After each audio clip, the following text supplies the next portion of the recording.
আজ আমি পাকা আমের একটা রেসিপি শেয়ার করব। কোনো রকম রান্নাবান্নার ঝামেলা ছাড়াই এটা বানানো যায়, খুব তাড়াতাড়ি হয় আর খুবই হেলদি রেসিপি। রেসিপিটি হচ্ছে ম্যাঙ্গো সালসা বা স্যালাড। নমস্কার দর্শক বন্ধুরা, সঞ্চিতা সোমলেমে আপনাদের সবাইকে স্বাগত। তাহলে চলুন রেসিপিটা দেখে নিই। এর জন্য আমাদের লাগবে বেশ কিছু উপকরণ। তার মধ্যে আছে আম, বেল পেপার, ক্যাপসিকাম, ভুজিয়া, পেঁয়াজ, কাঁচা লঙ্কা, roasted peanuts, red chilli flakes, বিট নুন, লেবুর রস আর রক সল্ট। আমি প্রথমে একটা বাটিতে দিয়ে দিচ্ছি 1.5 কাপ টুকরো করে রাখা আম, অবশ্যই পাকা আম। তাতে দিয়ে দিলাম একটা বড় পেঁয়াজ কুচি, 1/3 কাপ করে রেড বেল পেপার, ক্যাপসিকাম, একটা কাঁচা লঙ্কা কুচি, একটা মাঝারি সাইজের টমেটো কুচি, আর দিয়ে দিচ্ছি হাফ লেমন জুস।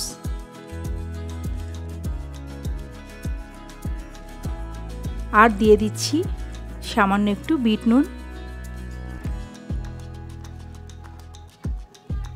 দিয়ে দিচ্ছি রক সল্ট, এটা হেলদি হয় তাই দিলাম।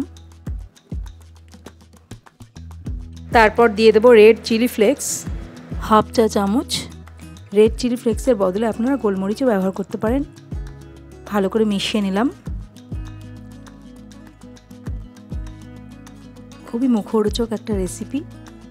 ভালো করে মিশিয়ে নেওয়ার পর আমি দিয়ে দেব রোস্টেড পিনাটস। আমি চীনাবাদামকে শুকনো চাটুতে ভেজে রেখেছি বা ড্রাই রোস্ট করে নিয়েছি চীনাবাদামকে। তারপর সেটাকে মিশিয়ে দিলাম স্যালাডের মধ্যে বা সালসার মধ্যে। আমি 2 টেবিল চামচ পিনাট ব্যবহার করেছি। এবার এটা একটা পাত্রে ঢেলে দিলাম পুরো স্যালাডটা। তারপর উপর থেকে ভুজিয়া ছড়িয়ে দিলাম। ক্রাঞ্চিনেসও আসবে, দেখতেও ভালো লাগবে।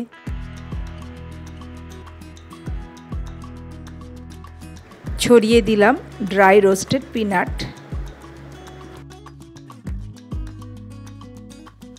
আর একটু রেড চিলি ফ্লেক্স দিয়ে দিলাম। তৈরি হয়ে গেল আমাদের ম্যাঙ্গো সালসা বা স্যালাড। যে কোনো ধরনের চিপস বা পাঁপড়ের সঙ্গে পরিবেশন করলে ভালো লাগবে। ভালো লাগলে প্লিজ লাইক, কমেন্ট আর শেয়ার করে দেবেন। আমি আবার হাজির হয়ে যাব নতুন আরেকটি রেসিপি নিয়ে। ভালো থাকবেন। নমস্কার।